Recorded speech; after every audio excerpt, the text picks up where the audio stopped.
All right. Hey there, folks. It's John Boy here, and we are going to get into our match against C-Rad this week, which is really cool.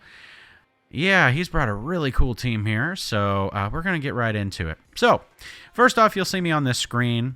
Yeah, I'm thinking about my selections here because I take a screen cap to commemorate the occasion, although I do have a video that I'm recording right now for you guys doing the voiceover, so... Yeah, but anywho, yeah, I'm thinking about what to go in with here. First off, I see the Tapu Lele and the Drifloon, okay, or Drifblim, sorry. And, you know, I know Unburden is, of course, a thing. I'm looking at the Genesect, but then, of course, I see Blastoise and Weavile, of course, both with Fake Out Pressure and Follow Me on Blastoise. That given away for that Squirtle egg, that was years and years ago. A very rare event to get Follow Me. So, but anyway, yeah, so I think of going for Marshadow and the Shadow here. See what I did there? You know, it's like the shadow of a shadow. Okay, that's fine. But anyway, and we go for Grump and I believe Thundurus here. But what I'm thinking is have a good lead with Redirection and Fake Out Pressure. Have Thundurus in the back in case he's going to try to lower my stats with like a Max Ghost move, Phantasm. And, you know, buff with Defiant. Maybe get some Thunder Waves off. So... Let's get into it. We'll see what our leads are. I believe his is Genesect and Weavile. Yeah. So, with these two out here, I'm automatically thinking, okay, well, he's probably going to go for a Fake Out. That's kind of what Weavile does, you know? And gets the download, gets his attack up, which checks out, so it gives him an indication of my stats, I believe. But I'm thinking here, well, I want to attack the Genesect, right? Now, I think about maxing because, you know, just get the max off in case maybe he protects. Also to get a lot of big damage. And, yeah, but I end up not going for the max. And I know I select Weavile there because I know I want to get rid of it. It is kind of a, you know, pesky thing. But I go for the Helping Hand because it's +5 priority. It will go before his Fake Out, which will inevitably be into Mr. Mime. And then I want to go and hit it. Even if it has the Oka Berry, I should be able to knock it out, unless it's Focus Sashed. Goes for the Iron Head into Marshadow, does a very nice chunk. And then we go for the Blaze Kick. So, that was pretty nice. Critical hit, which is unfortunate, but there's not at all any way that matters. Except to add insult to injury, I suppose. But we're going to come out into our next mon here, which it should be Tapu Lele. Which, this is the dangerous combination here. So, now I can't have priority, which I really don't have any priority. If I did have Shadow Sneak, he'd be protected against that. With his priority here. But I do want to max just in case he's going to go for a big attack into Marshadow. So hopefully I could survive. And then I do a Follow Me. Hopefully Mr. Mime can take some big hits from Weavile. I'm not exactly sure what it's brought. Maybe Night Slash. Spoiler alert, it brings Triple Axle. But that's about how that goes there. And then maybe Tapu Lele is going to go and attack Marshadow. So maybe he'll get redirected into Mr. Mime, hopefully. So, goes for the Protect, which is real great. I'm going to get some damage off. Hopefully it's not like Weakness Policy. That'd be hilarious. But yeah, we draw the attention. Goes for Icy Wind. Really great move. Slows me down because I'm sure he knows that Marshadow is much faster than Tapu Lele. And that slows me down there. But I can go for a Max Phantasm. Really great synergy with that move for Marshadow since it's a physical attacker. Lowers the defense. I do a pretty good chunk there. Definitely will knock it out if I could hit it again. And I'm in a pretty good spot here. I'm thinking I want to knock out the Lele, especially if it tries to max. And I'm going to follow me. So if Lele is going to maybe attack into me. Yeah, I wanna redirect that. Now here, I was worried about expanding force, which is really funny, because Tapu Lele doesn't get that move. But I was like, oh no, the terrain is up. What if it goes for an expanding force now that I'm really slow and knocks me out? So I'm deliberating on wasting my max turns to conserve my very powerful Marshadow. And I go through with it because it's game 1. Why not? YOLO. So that's super cool and all. But I do that, and then I go for a Dazzling Gleam to hopefully hit that Weavile pretty hard. Maybe figure out what its item is. Still have no idea. It's probably Focus Sash. Again, spoilers. It's totally Focus Sash. But you never know. The Genesect didn't have the Oka Berry, so, I mean, it's all on the table. Goes for a Triple Axle. Ends up hitting both, which, you know, that happens. And then that allows me to get my Marshadow back in. Now, of course, you saw the Seeds proc on Thundurus there, which is super cool. It survives that hit because of its buffed special defense, because I knew most likely he'd be bringing his terrain. Didn't think he'd use the hidden ability on Tapu Lele there. Okay, now here, I really just want to do some damage control. So don't go for Wild Charge. Come on, me. I want to go for the Thunder Wave to really cripple that Weavile if I can, because it's been causing a lot of trouble, of course. And, yeah, go for the knockout on this Tapu Lele here. So, of course, Tapu Lele protects. What I should have done is done that move where I hide. I'm pretty sure I have it on my Marshadow.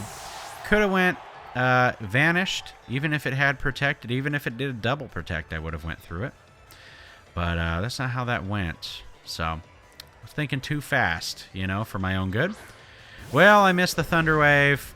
Here's Grump. Grump is out. Grump is shiny. And we're just going to go for the Thunder Wave. Of course, I'm not Prankster. I am pretty fast. But I do want to hit that Tapu Lele. So, at this point, I think I'm faster than the Tapu Lele. The Thundurus is. If I'm not mistaken, I might be completely wrong. But the idea was that I'll hit it. And then go for that move there. Well, of course, Triple Axle doesn't go into Grump. That was a good choice. Hits my Thundurus. And then goes for the Moonblast. Now, this Grandpa was max defense. So, of course, it goes down to a Moonblast. It's a fairly bulky mon. But, yeah, does not take that well. So, well, we get an L on the first match. Come on, C-Rad. You got to get your little stickers. You got to finish your Pokédex. Come on, man. Well, anyway, we're going to play with the same rules. You know, that's fair, right? And we're going to use the same mons. Well, here I'm thinking, back to the match. I'm thinking about what should I bring? Should I go for my Trick Room mode? Of course, I got Drampa with Gothitelle there. Maybe I should lead with Marshadow and Thundurus. That might give me a better outcome. Or even with Gothitelle and Marshadow, because I'm really looking at Nami here, which is my Gothitelle. Nice thing about 177 HP is that it's an odd number, but then also it's divisible by 3. So Citrus Berry you get the most out of that, and don't get hit too hard by you know, sand and hail and stuff. Anyway, we've got our Nami here, and yeah, I'm thinking about maybe going for some ally switch stuff. Of course, I've got the fake tears, you know, so I could set up Drampa. I'm thinking about how I'm going to position that and what his lead is going to be, because he might just go for the same lead. It's a strong lead, right? So I end up thinking, well, I'll go for Marshadow and the Shadow, and hopefully I can position better this time, okay? Instead of switching out during my max, which I thought was a super meta move, but was not a meta move. Maybe this time I can position a little bit better and go for it. Knock out that Weavile early. You know, get it down to its sash, all that good stuff. Because I'm thinking at this point, it's got to have its focus sash. I got to get rid of it. But in case he goes for a different lead, if I have this lead, I can probably get anything else. Like, if he goes with Driftblim, I can handle that. I can handle Celebi. And I'm made to handle that Blastoise, you know, especially with my Thundurus. So, we go up against card number 69 here. Nice.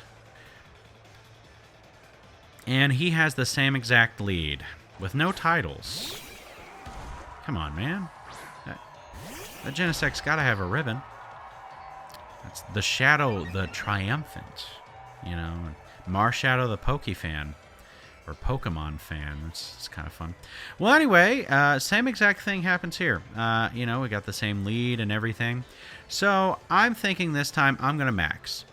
If he's going to go for a Protect with the Genesect, then I surely want to hit through it and just knock that thing out. And, of course, I'm thinking that the Fake Out is going to come out and go ahead and hit me. So I might as well go for a Helping Hand on turn 1. So, I know I do kind of beat around the bush there, but I'm thinking, I know the Weavile is a big threat, but I want to get rid of that Genesect because I know that that thing can set up pretty hard. Of course, you saw that Iron Head in match 1. That will do some pretty good damage, you know. So, we'll see this guy max. Now, of course, I want to get, you know, the weather up and all that good stuff. Helping Hand comes out. I don't know why it wouldn't. It's a pretty nice chunk there. Iron Head comes out again, just like in our first match. It's a great chunk there, man. Got the high roll, I guess. And I hit and take out his Mon there, which is super cool. Sunlight has turned harsh. Oh no. Alright, so here, we're going to bring out Tapu Lele if I'm a betting man, you know, I'm pretty sure. And, yeah, so I'm thinking about what I'm going to do with that. How am I going to hit this Tapu Lele? If it's going to go for a Protect again, I do have a pretty good buff here. Well, my Choice Band isn't in effect, but I do have my Max move. So, if I can survive a hit from him, like a Psychic attack, then I can end up hitting him with a Max Phantasm. But I do think at the last second here that he's probably going to Protect, and I most likely won't kill through the Protect. So I'm thinking, well, how about I just go for a Max Knuckle, get my attack up, so then the turn after I can KO. Well, here he maxes his Tapu Lele, which is a great move. Makes its HP much higher, makes it much more threatening, because he knows that he cannot knock me out, I'm sure, with a Psychic to a maxed Marshadow. Still goes for the Max Guard, I guess just in case he knew I would come for him. But luckily, I went for the Max Knuckle into the Weavile. And here, we're going to see Triple Axle. Now, what's really unfortunate is I do survive. I have a little bit of investment. But he gets all 3 hits, which is super cool for him, but not for me. I was hoping to survive whatever it was going to hit me with. Unless it was like a Night Slash or something, but I didn't expect him to, you know, go full aggro on me. Well, there's the Focus Sash, and like I said, he ends up getting rid of Mr. Mime, so I'm like, well, I don't have redirection. That's unfortunate. If he'd gone for an Icy Wind, that would have been cool too, because of course he's maxed, so I could have redirected, maybe had a different outcome. Especially if he had, you know, knocked me out, I could have went into Thundurus and paralyzed Tapu Lele. Well, here's the Galar Champion and a beautiful Safari Ball. This is Anko, of course named after the Naruto character. Here, I'm just going to go ahead and hit the Tapu Lele. I've got a buff. If he ends up targeting wrong or something like that, or I end up surviving a hit, then I can hit him. Of course, Icy Wind has a chance to miss, but of course, it does not miss the one that it should. So he ends up hitting me with a Max Mindstorm. takes me down. So I did not get lucky enough to get the miss on the Icy Wind there, which I think that's like 90% accurate, so, you know, I can't complain too much. Well, we do see the Life Orb on Tapu Lele, which is, you know, pretty fun. And we knock it out with Rock Slide here. That's cool. We got rid of that. You can see it's my Life Orb. That's great. I'm glad we're sharing Life Orbs.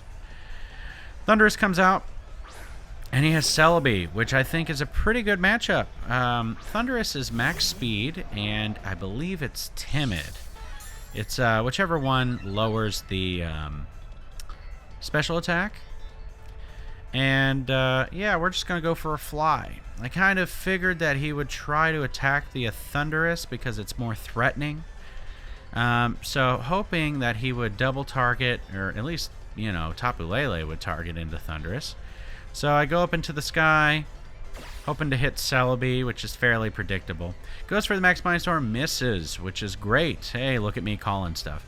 Goes for an Expanding Force. Great move to have on Celebi. Hits me pretty hard. I survive. Kazanko is a beast. Hits with the Iron Head, but does not get the KO, which makes a lot of sense. Although if it was in its form that it is now, would have knocked it out. So, I don't have much else to do here. I go for an Iron Head in case he wants to double up into Thundurus, perhaps, but he's got Expanding Force. So, I think that's a wrap on the battle here. He ends up knocking out both my Mons. But man, I don't feel bad about losing to C-Rad. He's a great player. Had a really good set here. Great positioning and control. So, really great stuff. So, did not get the W this week, but I will try to get my rear in gear and come out with some W's in the future. But that's how it goes, guys. Again, I'm happy to lose to such a great player. But he does need to work on his Pokédex. That's the only criticism I have, you know. But anyway, yeah, that is the match. Sorry for no video this week of my beautiful face. But, yeah, hopefully next week we'll have the time to do that. So, but yeah, in the description below, there are some links to some of the equipment that I use. So if you click on those, it'll help out the channel and all that jazz. But otherwise, I hope you guys have a great day, and I will see you later.